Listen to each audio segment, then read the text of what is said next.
Thank you. Thank you so much. Thank you. Thank you very much. Please, please. Thank you. Well, good morning. Giving all praise and honor to God, it is wonderful to be back with you here. I want to thank our co-chairs, Bob and Roger. These two don't always agree in the Senate, but in coming together and uniting us all in prayer, they embody the spirit of our gathering today. I also want to thank everybody who helped organize this breakfast, and it's wonderful to see so many friends and faith leaders and dignitaries, and Michelle and I are truly honored to be joining you here today. I want to offer a special welcome to a good friend, His Holiness, the Dalai Lama, who is a powerful example of what it means to practice compassion and who inspires us to speak up for the freedom and dignity of all human beings. I've been pleased to welcome him to the White House on many occasions, and we're grateful he's able to join us here today.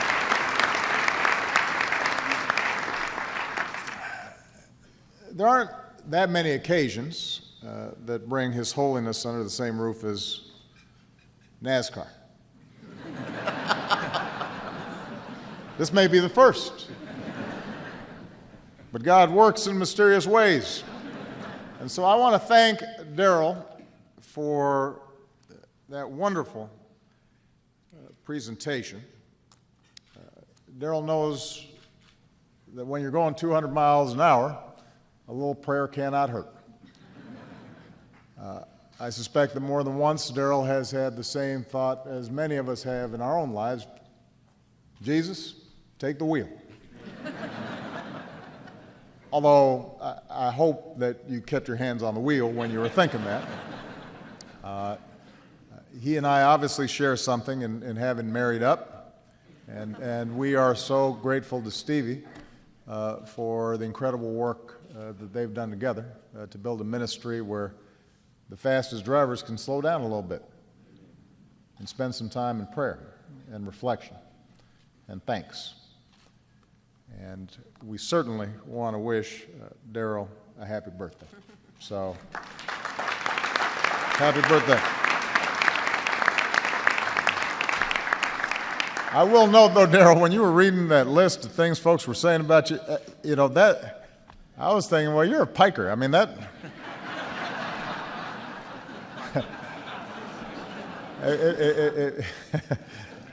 I mean, if you really want a list, come talk to me. Because that ain't nothing. That's the best they can do at NASCAR?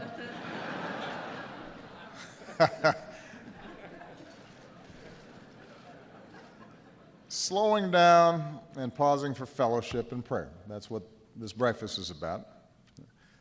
I think it's fair to say Washington moves a lot slower than NASCAR. Certainly my agenda does sometimes. But still, it's easier to get caught up in the rush of our lives and in the political back and forth that can take over this city. And we get sidetracked with distractions, large and small. We can't go 10 minutes without checking our smartphones. And for my staff, that's every 10 seconds. And so for 63 years, this prayer tradition has brought us together, giving us the opportunity to come together in humility before the Almighty and to be reminded of what it is that we share as children of God.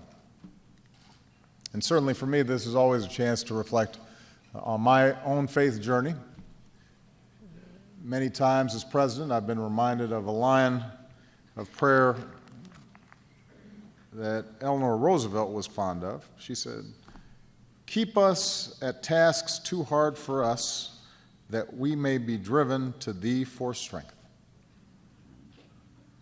Keep us at tasks too hard for us, that we may be driven to Thee for strength. I've wondered at times if maybe God was answering that prayer a little too literally. but no matter the challenge, he has been there for all of us. He certainly strengthened me with the power through his Spirit as I've sought his guidance, not just in my own life, but in the life of our nation. Now, over the last few months, we've seen a number of challenges, certainly over the last 6 years. But part of what I want to touch on today is the degree to which we've seen professions of faith used both as an instrument of great good, but also twisted and misused in the name of evil. As we speak around the world, we see faith inspiring people to lift up one another, to feed the hungry, and care for the poor, and comfort the afflicted, and make peace where there is strife. We heard the good work that Sister's done in Philadelphia, and the incredible work that Dr. Brantley and his colleagues have done. We see faith driving us to do right.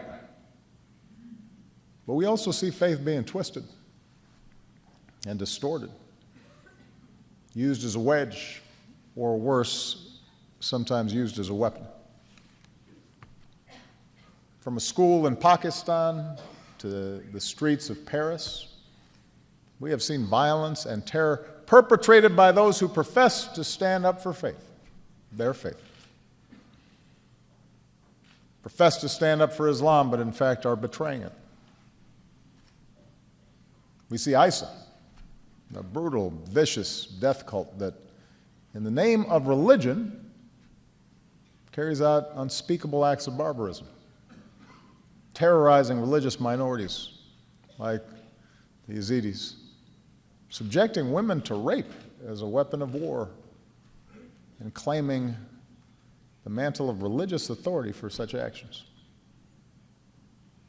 We see sectarian war in Syria, the murder of Muslims and Christians in Nigeria, religious war in the Central African Republic, a rising tide of anti-Semitism and hate crimes in Europe, so often perpetrated in the name of religion. And so how do we, as people of faith, reconcile these realities? The profound good, the strength, the tenacity, the compassion and love that can flow from all of our faiths, operating alongside those who seek to hijack religious for their own murderous ends. Humanity's been grappling with these questions throughout human history. And lest we get on our high horse and think this is unique to some other place, remember that during the Crusades and the Inquisition, people committed terrible deeds in the name of Christ. In our home country, slavery and Jim Crow all too often was justified in the name of Christ. Michelle and I returned from India, an incredible, beautiful country, full of this magnificent diversity, but a place where in past years religious faiths of all types have, on occasion, been targeted by other peoples of faith simply due to their heritage and their beliefs. Acts of intolerance that would have shocked Gandhiji, the person who helped to liberate that nation. So this is not unique to one group or one religion. There is a tendency in us, a sinful tendency that can pervert and distort our faith. In today's world, when hate groups have their own Twitter accounts and bigotry can fester in hidden places in cyberspace, it can be even harder to counteract such intolerance. But God compels us to try. And in this mission, I believe there are a few principles that can guide us, particularly those of us who profess to believe. And first, we should start with some basic humility. I believe that the starting point of faith is some doubt.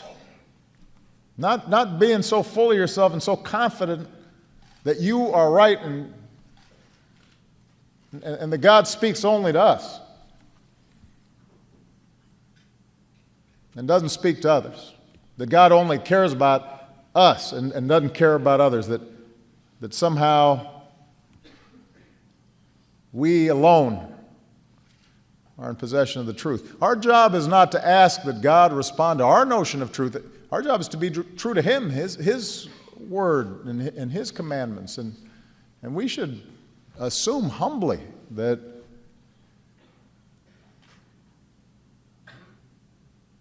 we're confused and don't always know what we're doing, and we're staggering and stumbling towards Him.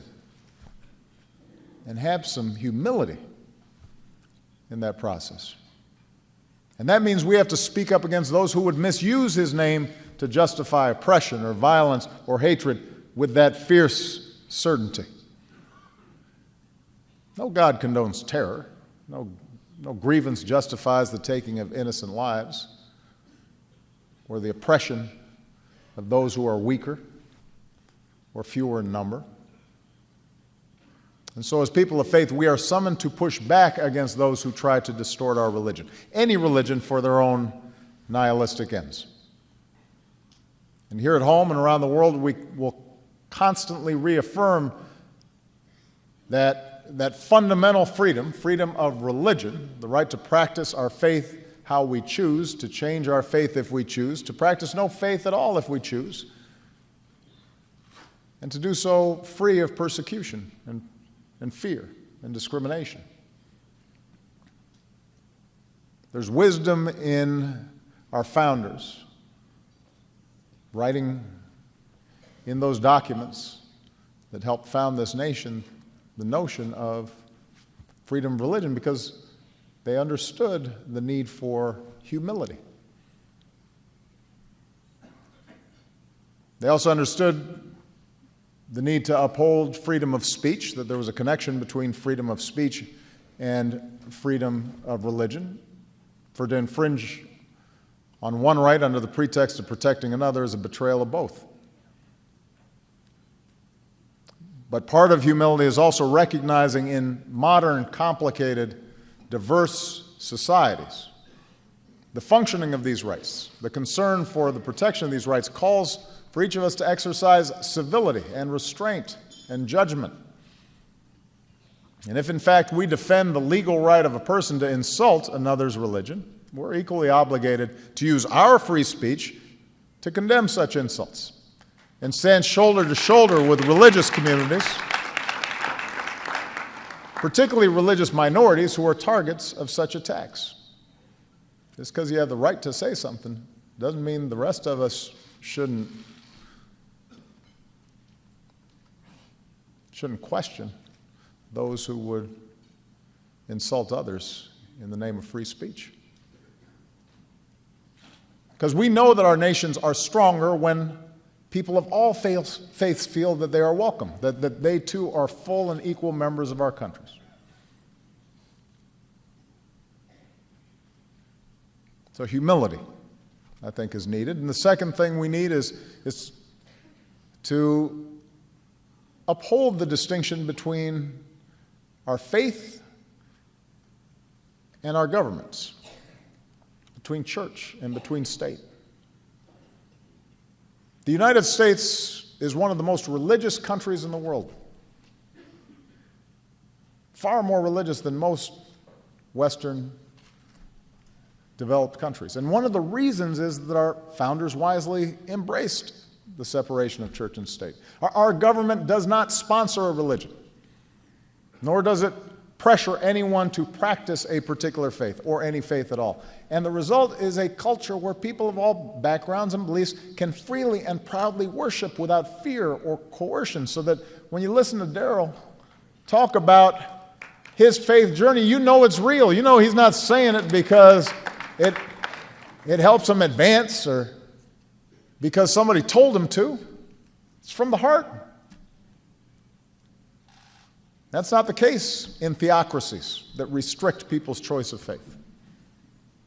It's not the case in authoritarian governments that elevate an individual leader or a political party above the people, or in some cases above the concept of God himself.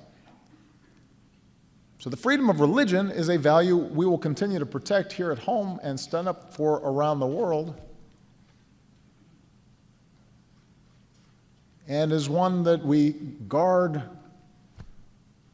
vigilantly here in the United States. Last year we joined together to pray for the release of Christian missionary Kenneth Bae, held in North Korea for 2 years, and today we give thanks that Kenneth is finally back where he belongs, home with his family.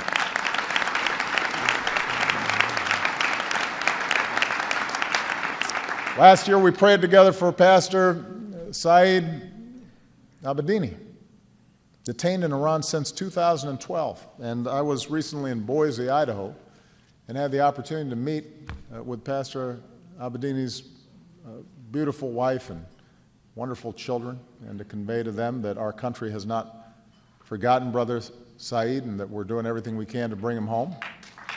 And then I received an extraordinary letter from Pastor Abedini.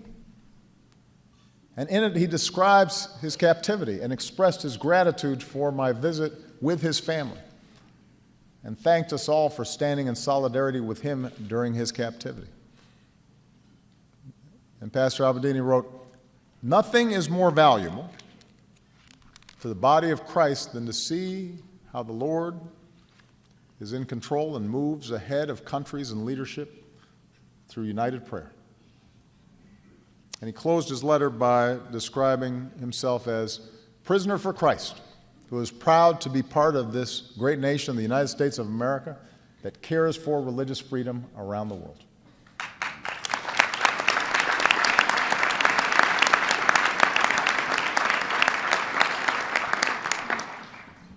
So we're going to keep up this work for Pastor Abedini and all those around the world who are unjustly held or persecuted because of their faith. And we're grateful to our new ambassador at large for international religious freedom, Rabbi David Saperstein, who has hit the ground running and is heading to Iraq in a few days to help religious communities there address some of those challenges. Where's David? I know he's here somewhere. Thank you, David, for the great work you're doing.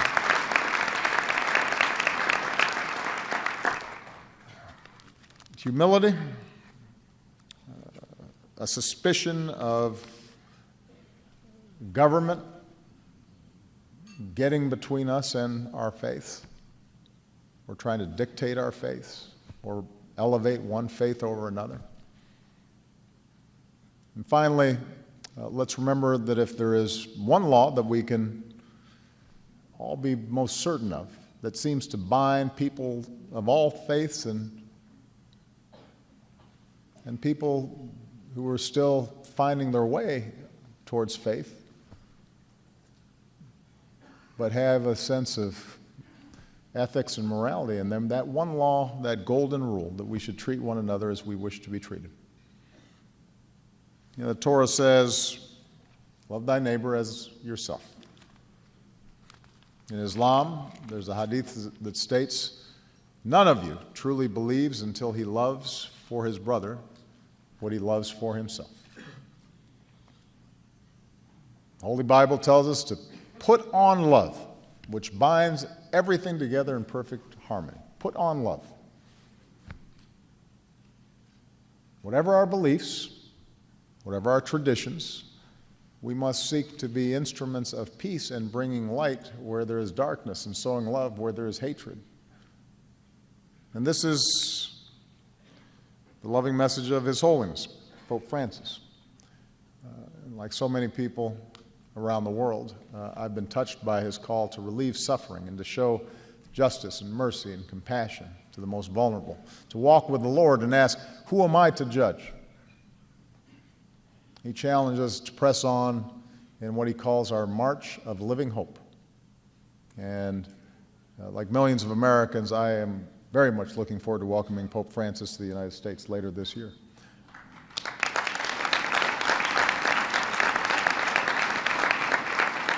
His Holiness expresses that basic law. Treat thy neighbor as yourself. The Dalai Lama, anybody who's had an opportunity to be with him, senses that same spirit. Kent Brantley expresses that same spirit. You know, Kent was with Samaritan's Purse treating Ebola patients in Liberia when he contracted the virus himself. And with world-class medical care and deep reliance on faith. With God's help, Kent survived. And then by donating his plasma, he helped others survive as well. And he continues to advocate for a global response in West Africa, reminding us that our efforts need to be on loving the people there. And I could not have been prouder to welcome Kent and his wonderful wife, Amber, to the Oval Office. We are blessed to have him here today because he reminds us of what it means to really love thy neighbor as thyself.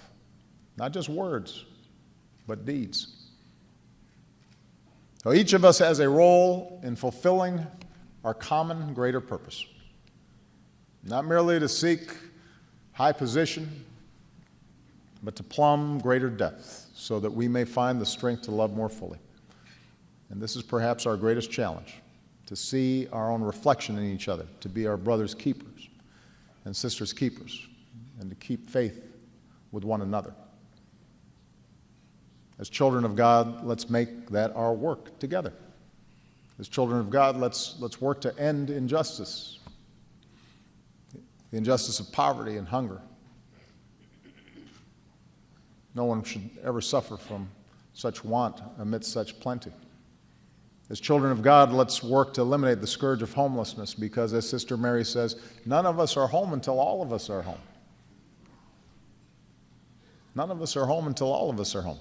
As children of God, let's stand up for the dignity and value of every woman and man and child because we are all equal in His eyes, and work to end the scourge and the sin of modern-day slavery and human trafficking and set the oppressed free.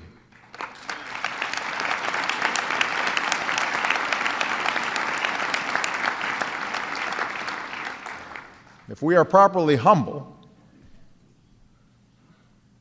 if we drop to our knees on occasion, we will acknowledge that we never fully know God's purpose. We can never fully fathom His amazing grace. We see through a glass darkly, grappling with the expanse of His awesome love. But even with our limits, we can heed that which is required to do justice and love kindness and walk humbly with our God. And I pray that we will, and as we journey together on this march of living hope, I pray that in His name we will run and not be weary and walk and not be faint, and we'll heed those words and put on love.